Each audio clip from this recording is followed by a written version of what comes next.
नमस्कार मित्रांनो, मराठी कोपरा यूट्यूब चॅनलवर आपलं सहर्ष स्वागत आहे।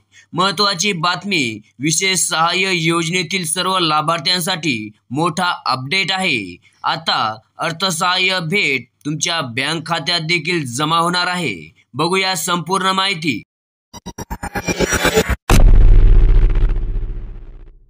सामाजिक न्याय आणि विशेष सहाय्य विभागाच्या निर्णयानुसार आता संजय गांधी निराधार अनुदान योजना, श्रावणबाळ सेवा राज्य निवृत्ती वेतन योजना आणि इंदिरा गांधी राष्ट्रीय योजना या सर्व योजनातील पात्र लाभार्थ्यांना नोव्हेंबर 2025 अर्थसहाय्य थेट डीबीटी पोर्टलद्वारे त्यांच्या बँक खात्यात जमा केलं जाणार आहे।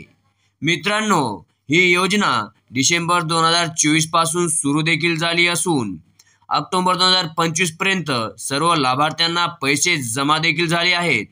आता पुढचा हप्ता म्हणजे नोव्हेंबर महिन्याचं अर्थसहाय्य भेट बँक खात्यात लगेच येणार आहे। या योजनेसाठी शासनाने स्टेट बँक ऑफ इंडियामध्ये स्वतंत्र योजना निहाय खाते देखील उघडले आहे आणि तिथूनच निधी थेट हस्तांतरित करण्यात येणार आहे।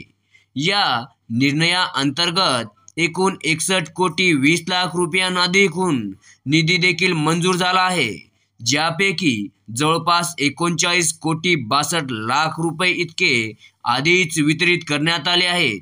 उर्वरित रक्कम नोव्हेंबर 2025 मध्ये लाभार्थ्यांच्या खात्यात देखील जमा होणार आहे। म्हणूनच जर तुम्ही या योजनेचे लाभार्थी असाल तर तुमचं बँक खाते डीबीटी पोर्टलशी लिंक आहे का हे नक्की तपासा। आधार आणि केवायसी अपडेट ठेवा, म्हणजेच तुमचा हप्ता वेळेवर मिळेल। अशी सरकारी योजनांची अपडेट सर्वात आधी मिळवण्यासाठी आमच्या चॅनलला सबस्क्राईब करा, लाईक करा, मित्रांसोबत शेअर करा।